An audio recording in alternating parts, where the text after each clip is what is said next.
Va a hablar sobre intervención judicial en procesos de familia y su ponencia está en el tomo tercero, en la página 319. Hola, bueno, buen día.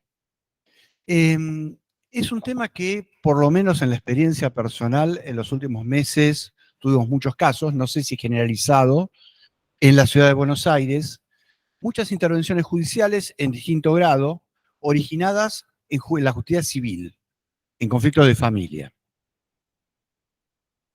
¿Cuál es el análisis que nos propusimos hacer? Por supuesto, no se desconoce que está la chance, en el marco haya un conflicto de familia, donde se involucren cuestiones que trasciendan entre la sociedad, por supuesto que el juez civil puede tomar la medida cautelar que considera más adecuada al caso. Incluida se justifica la intervención. Claro que el problema empieza a venir cuando aparecen, al margen de la sociedad que de por sí es un tercero, otros socios, ajenos a los cónyuges que están debatiendo su problema en familia o su conflicto en familia. Entonces, la primera salvedad que hacemos es que esta ponencia no está pensada para el supuesto en que la sociedad es o exclusiva de ambos cónyuges, donde son los únicos socios, puede o no ser con testaferros que aparezcan o no para cubrir una apariencia de pluralidad que no existe. No nos dedicamos a ese caso, sino al caso donde hay genuinamente otros socios, los cónyuges involucrados en el conflicto o uno de ellos tienen una participación en esa sociedad. Y en ese marco, pensamos, bueno, ¿hasta dónde llega la facultad de juez de familia de intervenir a un tercero ajeno al conflicto, que es la sociedad y que tiene otros socios? Y ahí es donde, analizando un poco lo que surge de sociedades, que más allá que acá se debe aplicar casi que en paralelo con las normas procesales, pero son pautas de interpretación, y siempre está el límite de el juez no tiene más facultades que la que el estatuto les daba a los socios y que el estatuto fija para los administradores. También está el principio general que las medidas cautelares no deben causar daños a terceros. Entonces, en ese marco es donde lo que proponemos interpretar es que en ese supuesto particular, o sea, cuando él o los cónyuges son propietarios de una parte de la sociedad, el límite del magistrado civil en el conflicto matrimonial o conyugal no puede exceder de lo que esos cónyuges en conjunto podían hacer en la sociedad. Léase, si se da el supuesto del 55 porque es una sociedad donde está habilitado el artículo 55, a lo mejor puede ser un veedor o alguien que cumpla y ocupe la función de ejercer activamente el rol del 55. Si no, lo que puede hacer es intervenir la participación social, nombrando un administrador de esa participación social que, por supuesto, va a tener a su alcance todas las herramientas que tendría ese socio, en su caso, acudir a la justicia comercial y pedir las acciones que podrían o no terminar en una intervención, pero se justifica la intervención en el marco del derecho societario. Esa es la idea que dejo a debate. Gracias.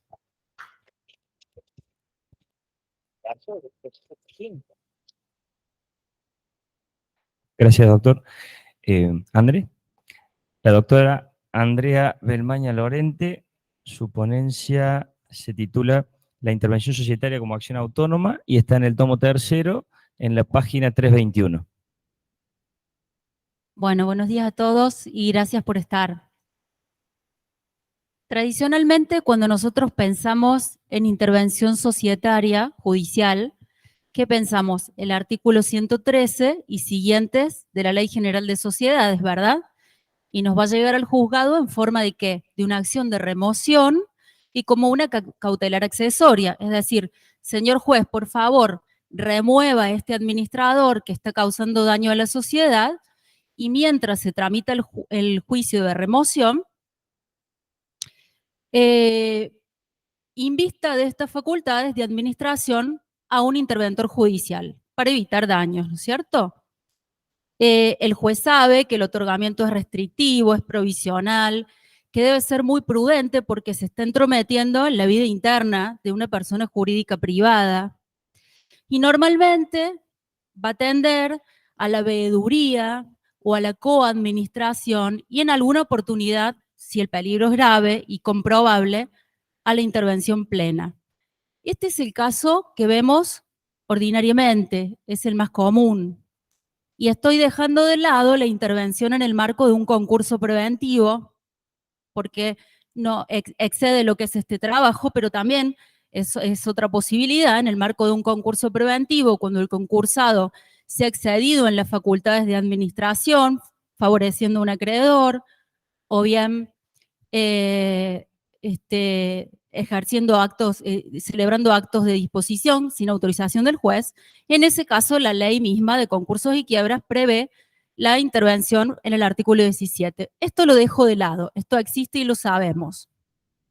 Yo me refiero a los casos de la intervención tradicional, que muchas veces son denegados, aunque sea en primera instancia, porque no cumplo los presupuestos, que son acreditar la calidad de socio del peticionante, haber agotado la vía interna, acreditar, por supuesto, una peligrosidad grave para la persona jurídica y haber iniciado la acción de remoción. ¿Cuál es nuestra postura? Hay casos en los que yo no puedo acreditar la calidad de socio porque no soy socio. Por lo tanto, no voy a haber agotado la vía interna.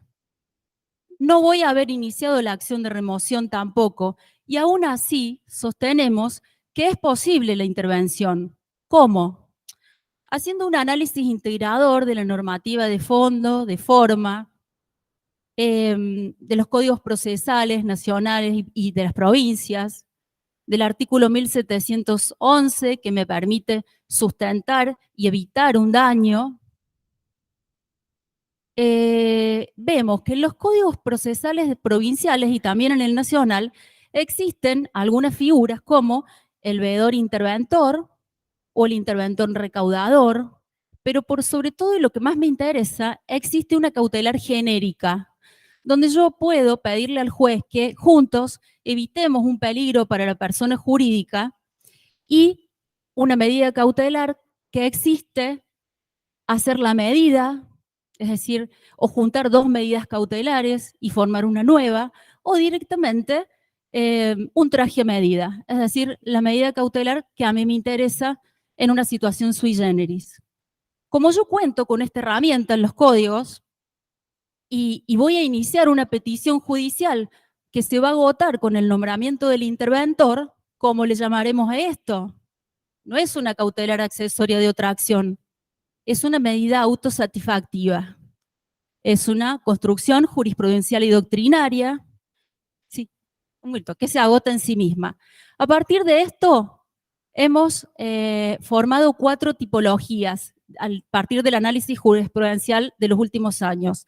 La primera, posible comisión de delitos en ejercicio de la función de los socios administradores, caso Generación Zoe, medida cautelar concedida a pedido de la IGJ en marzo de este año, donde no comparecía un socio, sino la IGJ.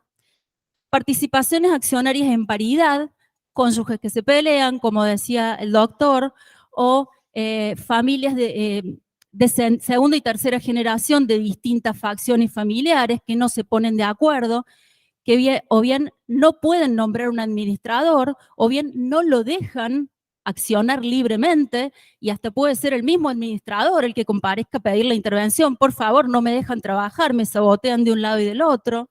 Segundo caso. Tercer caso, acefalía. Los 2 únicos socios administradores fallecen en un accidente de auto y comparece desesperado el contador de la empresa, no socio. Por favor, tengo que pagar sueldos, no tengo las claves bancarias, etcétera, etcétera. La sociedad está acéfala. O los socios viven en el exterior. No logro reunirnos, no logro que designen un administrador. Y el cuarto caso, la prestación de servicios públicos. Gas, luz, agua, etcétera. Esto lo vemos muchas veces en las cooperativas del interior y ahí es más fácil otorgarla a pedida del ente regulador o de la Secretaría de Servicios Públicos, etcétera, se concede y el servicio se garantiza para los usuarios. Esto y nada más. Muchas gracias.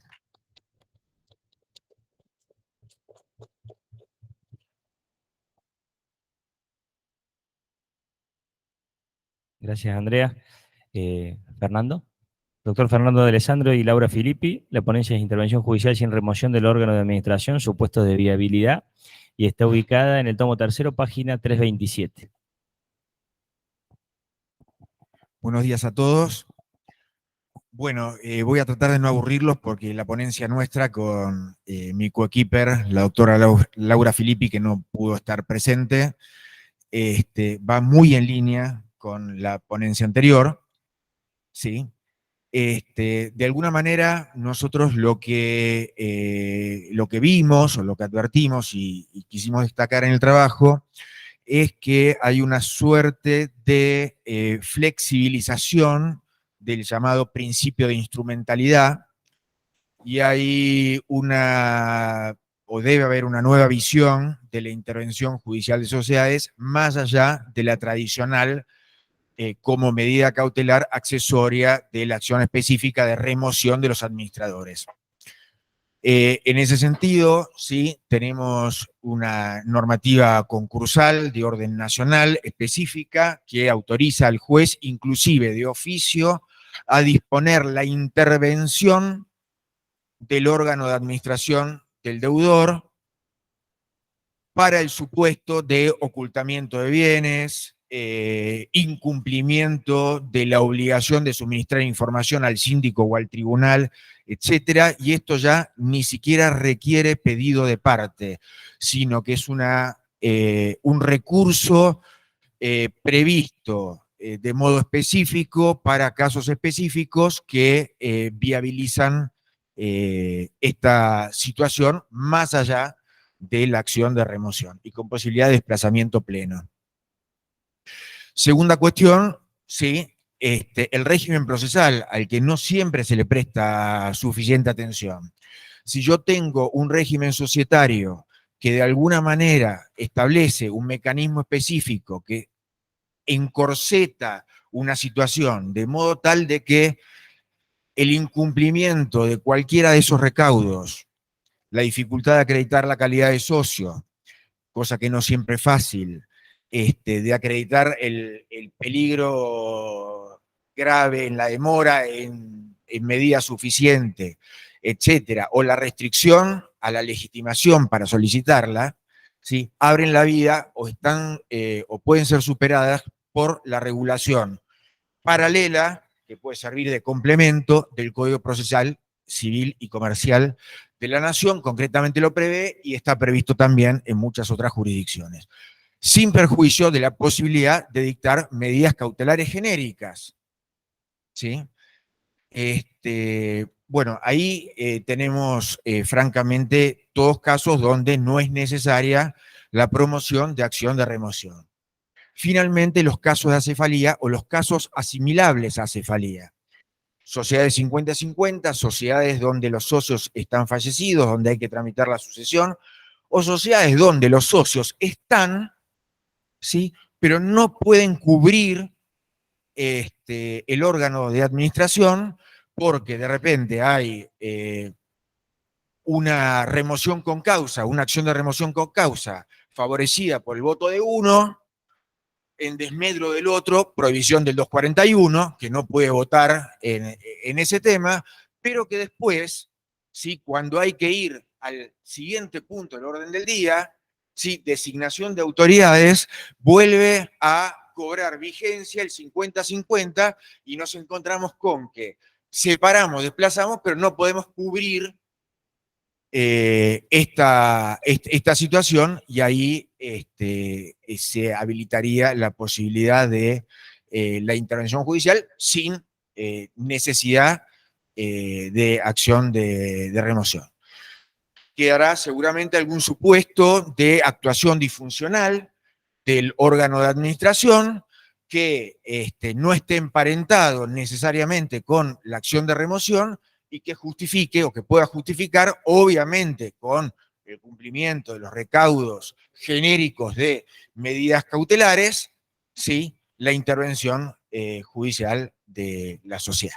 Muchas gracias.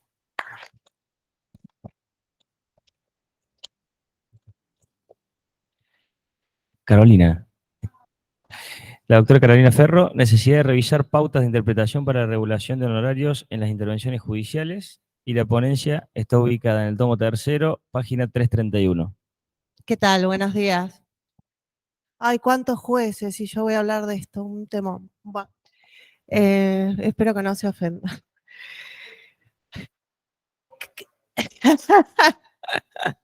Bueno, a ver, el título lo dice todo. Creo que hay algunas cuestiones que son conflictivas en la práctica, conflictivas para quienes tienen que cumplir el rol de interventores e incluso conflictivas para las partes, para quien lo solicita, para la sociedad cautelada. Que tiene que ver precisamente con cuál es el costo de estas intervenciones y en qué momento hay que pagarlos. La verdad que hay jurisprudencia nacional que es contradictoria o da distintas soluciones y me parece que tendríamos que tener un panorama todos un poco más claro. Los interventores y las partes para saber cuándo van a tener que afrontar ese costo y en qué medida. Entonces, esas inquietudes son las que dan pie a esta ponencia. La primera cuestión que me parece que hay que revisar es la idea de que el interventor o la actividad del interventor puede ser asimilada a la del perito. Esto no es así. Digamos, el perito tiene una actividad que puede ser mucho más numerosa, con una responsabilidad que es mucho más limitada. Al interventor le cabe la responsabilidad del artículo 59, sobre todo cuando la intervención es con desplazamiento, es plena o en caso de coadministración. Con lo cual, los fallos que aluden a esta asimilación me parece que deben revisar este criterio porque eso no es cierto. Y esto abre la pauta o abre camino a la segunda pauta a revisar o la segunda cuestión a revisar, que se aplica la regla estipulada en el artículo 52 de la ley de honorarios, que dice que los honorarios deben ser regulados en oportunidad de dictarse la sentencia definitiva. Esto también me parece que es absolutamente desacertado y que tiene que ser modificado este criterio. En primer lugar, porque en realidad la ley de honorarios profesionales no dice cuál es la oportunidad para regular los honorarios de los interventores judiciales y entonces como lo asimilan al perito, consideran que tiene que diferirse el tratamiento de la regulación de honorarios. Sin embargo, si nos remitimos al artículo 227 del Código Procesal, que si bien la ley de honorarios es especial y posterior, lo cierto es que el Código Procesal sí dice que el interventor solo percibirá los honorarios a que tuviere derecho una vez aprobado judicialmente el informe final de su gestión. Es decir, que si tenemos informe final de gestión, parecería que este es el momento en que corresponde la regulación de honorarios. Lo que estoy proponiendo acá es armonizar las normas y aplicar ese momento como el momento para la regulación. Porque por otro lado, si no, caemos en una situación que es contradictoria. Si ustedes miran, la ley de honorarios prevé expresamente que cuando la intervención dure más de 3 meses, el interventor puede pedir honorarios provisorios. Es decir, que si vos tenés una intervención de 120 días, podés ir pidiendo un honorario provisorio, pero si tenés una intervención que solo dura 3 meses, en realidad tenés que esperar hasta el final del juicio. Ahí hay algo que no está bien. Entonces, creo que este criterio también hay que revisarlo. ¿Quién debe soportar las costas? Esta es otra cuestión que también es en algunos fallos es contradictoria, en unos fallos con otros, entonces me parece que también hay que revisar. Estoy en el horario, bueno, no me puedo correr mucho, ¿no? Creo que en los casos de coadministración o de administración plena, más allá de cuál sea el resultado del juicio, si hay una regulación que es antes de la sentencia, debería soportarlo la sociedad, la cautelada, porque en definitiva siempre se ve beneficiada con esa actividad. Queda en duda la situación del veedor. Y la última cuestión, por el minuto que me queda, es cuál es la base para regular. La ley dice entre el 10 y el 20% del monto de las utilidades realizadas durante el periodo. Está claro que cuando estamos en un conflicto societario, muchas veces si hay utilidades o no, cuáles son las reales, si hay utilidades que no están ventiladas, es parte del conflicto.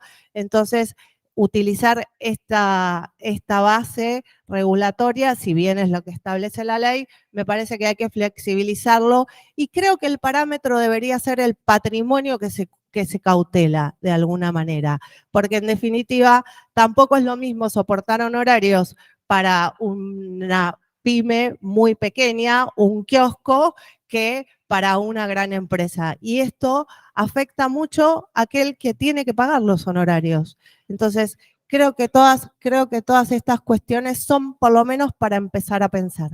Gracias.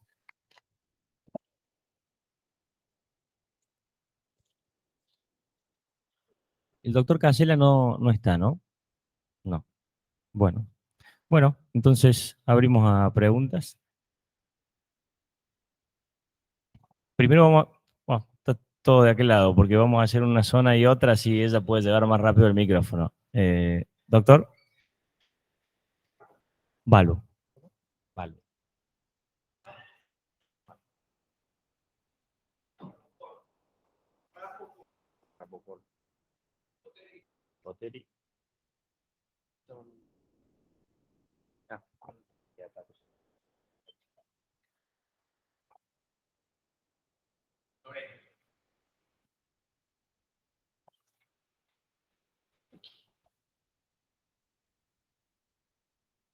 Sí.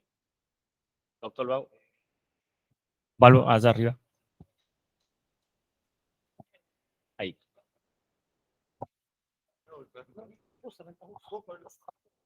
¿Yo? Ah, bueno, está bien, está bien. Buen día, no sabía que estaba en primer lugar. Bueno, en primer término, decir que comparto las ponencias, felicito a los ponentes por esta inquietud que nos trasladan. En particular, respecto de la ponencia del amigo Daniel Balona, comparto la preocupación, Daniel. No sé si decirlo, si hay alguna solución o podemos encontrar. Lo hemos conversado de este tema, hay fallos en los cuales, en algunos casos, la justicia civil, donde tramita el divorcio, se ha arrogado facultades para disponer medidas en materia comercial, y en otros lugares, como puede ser en el caso de la provincia de Jujuy, remite o reenvía directamente, se declaran incompetente y remite a la justicia comercial respecto de cuando existen dos esposos que son socios. Podríamos apelar eventualmente a las disposiciones generales de los procesos colectivos, porque en definitiva la disolución de la sociedad conyugal implica ciertamente una disolución y liquidación, y en los procesos colectivos existe lo que se denomina el fuero de atracción. Ahí nomás. Respecto de la doctora Ferro, comparto la inquietud y hago un aporte más a lo que sostiene respecto del tema de los honorarios, que los honorarios los afronten los directores, porque fueron los directores, los gerentes, los que de alguna manera motivaron la promoción de la acción de intervención. Gracias. Márquez. Muy buenas las ponencias, especialmente me refiero a la ponencia de la doctora Belmaña, el doctor D'Alessandro. La intervención judicial es uno de los aspectos donde más se ha modificado los criterios judiciales, sobrepasando incluso el texto expreso de la ley. Menciono, agregando a lo que ellos dicen, las cuestiones en conflicto de familia. Numerosísimos fallos admiten la intervención judicial en conflicto de familia sin acción de remoción. Temas de familia, y hemos visto también intervención judicial en demandas de reivindicación de acciones. Una ampliación absoluta del pretorio por sobre encima de la ley. La ponencia Balonas, comparto absolutamente. Tenemos un precedente en Bahía Blanca donde en una acción de divorcio se embargaron las cuentas corrientes de la sociedad. Comparto la postura. Bueno, muchas gracias. Comparto plenamente también las posiciones de las ponencias y excelentes ponencias. Particularmente las tres primeras ponencias claramente muestran un aspecto necesariamente práctico para que los que tenemos cotidianamente que enfrentamos problemas de estas características en el ejercicio de la profesión, y donde quizás también la respuesta a todo lo que se está planteando, y particularmente en el caso puntual que me ha tocado, acefalía de la sociedad por fallecimiento de los administradores, el principio de preservación de la empresa, claramente como factor fundamental por la procedencia de la cautelar.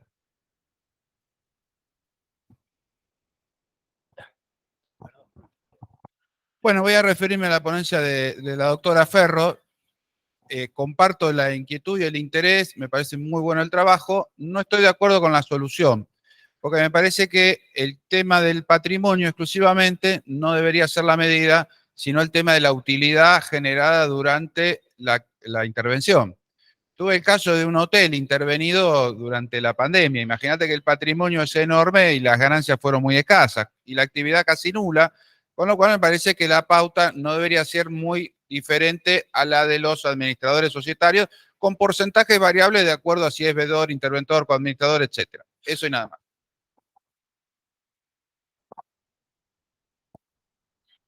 Adherir también de mi parte a las ponencias y especialmente a la de Fernando de Alessandro, agregando que en el caso de la cautelar de intervención ordenada en el marco del concurso preventivo, lógicamente que cambia el tamiz y la finalidad de la intervención. En el caso de la intervención societaria, del 114 y demás, el interés principal que debe primar en el despacho de la cautelar es el interés social, con todo lo que ello conlleva. En el caso de la cautelar de la ley de concursos, el interés a tutelar es el interés de los acreedores, principalmente, y de la actividad de la empresa. Nada más que aclarar y agregar eso, pero adhiero completamente.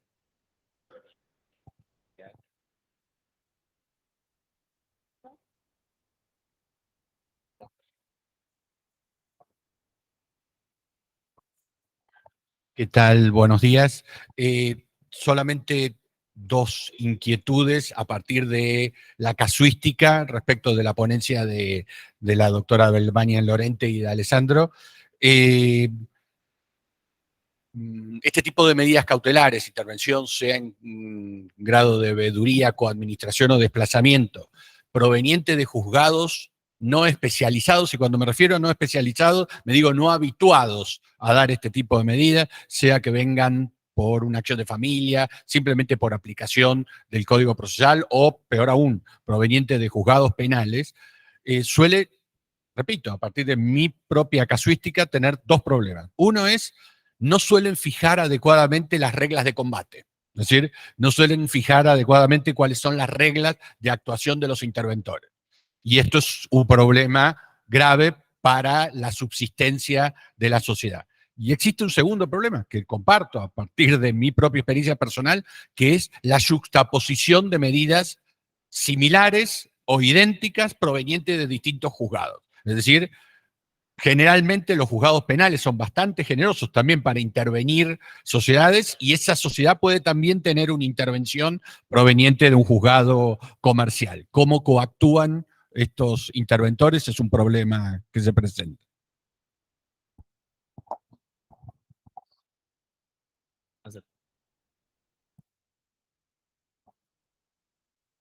Última pregunta y luego derecho de réplica de los ponentes, 1 minuto cada uno.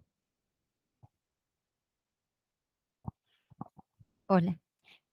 Dos cositas nada más. Uno, adherir a la ponencia de la doctora Ferro. Me parece que no es la función del interventor generar utilidades para las sociedades, sino zanjar una determinada situación para la cual fueron designados. Así que ahí comparto con ella también que no son peritos, sino son personas designadas con otros fines y que no se los puede asimilar porque cumplen una función diferente, y que en cuanto a las utilidades, muchas veces las personas que integran las organizaciones no acompañan la función del interventor porque es un tercero ajeno, extraño a la sociedad, y que ellos es como una figura de un auditor, de un tercero que los viene a controlar, a corregir o tal vez a despedir en algunas cuestiones, depende de los grados de intervención. Y en el segundo punto, tener mucha prudencia en las intervenciones societarias, tanto los que los pedimos como los que los decretan, porque por salvar los derechos de unos podemos perjudicar los derechos de una organización. Nada más, gracias.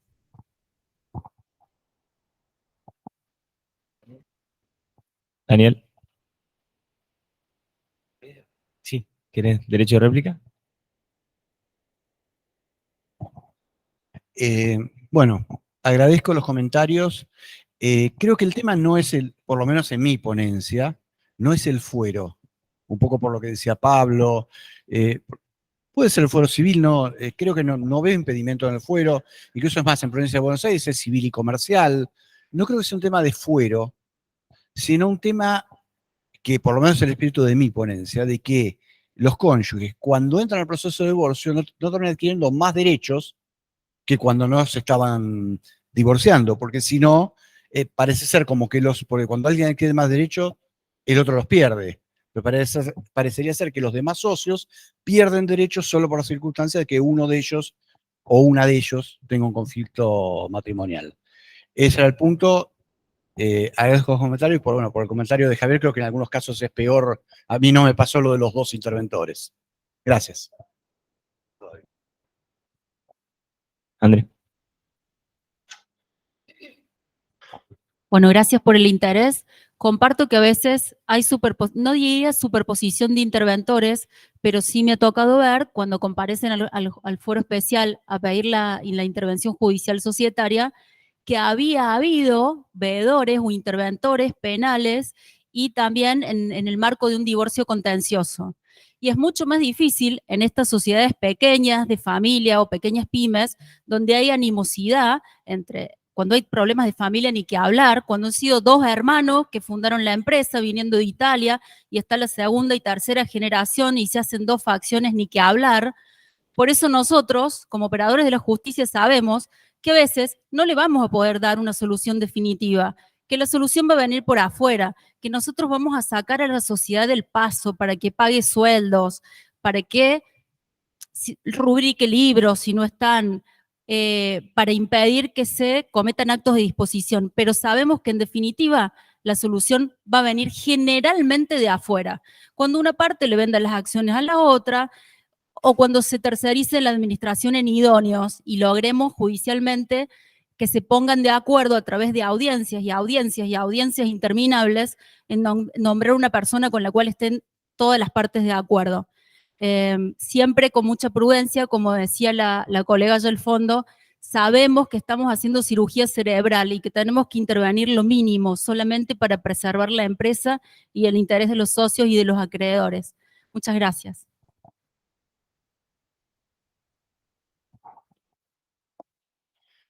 Bueno, gracias a todos por los comentarios. Yo tampoco tuve casos de doble intervención.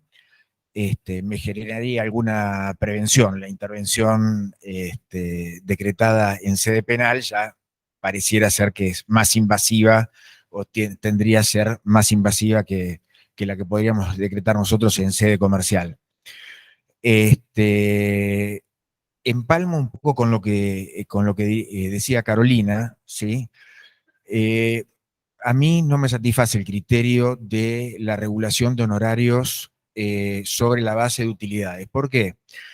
Porque estamos, por de pronto, con otra finalidad en la cautelar, ¿sí? Y esto viene a colación de lo que decíamos antes. La cautelar no siempre como medida asegurativa de la acción de fondo, sino como medida a veces no tan instrumental, tendiente a proteger derechos, a cautelar patrimonios. Y si la finalidad es esta, o en los casos en los que la finalidad sea esta, que puede ser en forma exclusiva o si no concurrente, me parece que poner el énfasis exclusivamente en las utilidades, sobre todo cuando no las hay en etapa de conflicto, es cercenar mucho las posibilidades de retribución justa del trabajo profesional de los interventores. ¿Sí? Nada más que...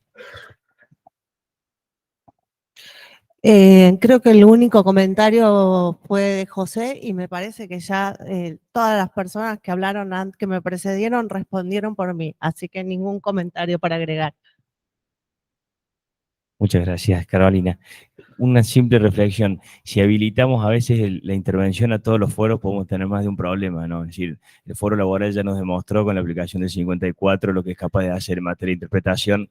Entonces, son principios diferentes, son objetivos distintos.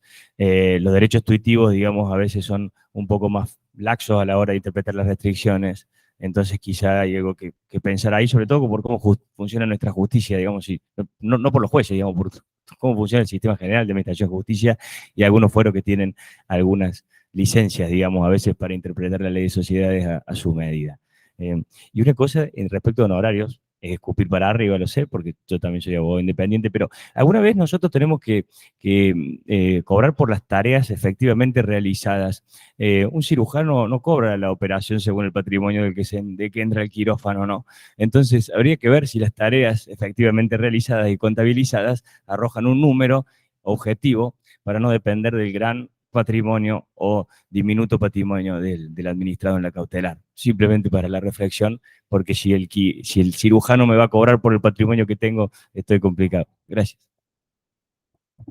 Entregamos en términos.